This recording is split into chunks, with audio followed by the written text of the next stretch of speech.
Hello, welcome to another in my series of videos on using Realmworks. Today I'm going to talk to you about a subject that someone asked me about, and that is how to better, or in my opinion at least, better organize a realm.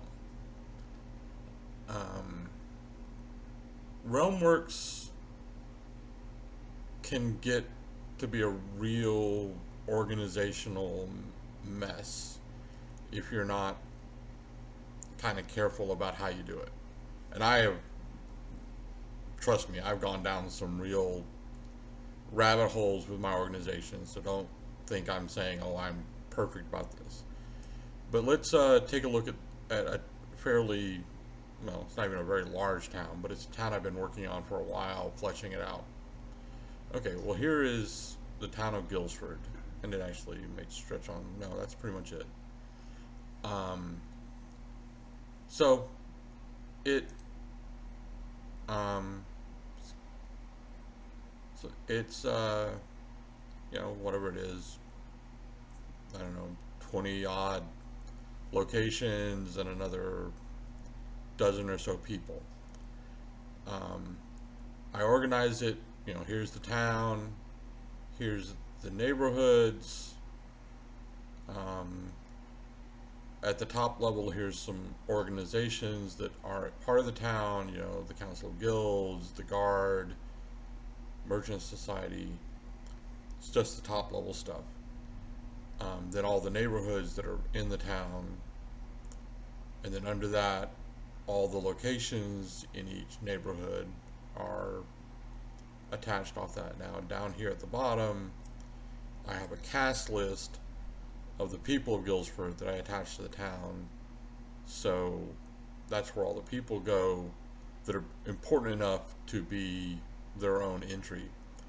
Some of the businesses have their own, people, because the NPC is so minor. It's just a shopkeeper. Who cares? But anybody who's important enough that the player characters may care has their own entry. Like this guy here is, a fairly important NPC, so he has a pretty good write up. Um, here's another one. This is going to be someone who hires the NPCs at some point, at the PCs at some point. So I give them a pretty good write up. It's very tempting, and I've done this, to put NPCs where they live or where they work. But then eventually that doesn't work out too well because you're going to need those NPCs at other places. So it's better, at least in my opinion, to have a cast list and to set relationships to where they live, where they work, everything like that. For instance, here, Eliza, I need to set a relationship to where she lives. She lives in Durant Mansion. So she belongs to within residence. Everyone knows she lives there, so I'll make it public. Okay?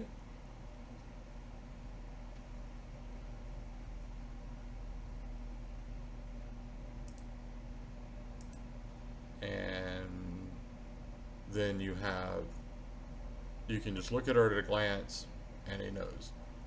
And now you come up here to the Durant Mansion and it will tell you she lives there.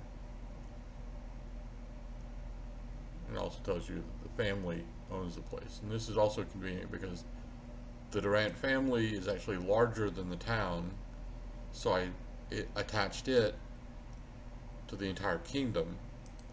And if I come up here to the family, I actually have to click it, I guess.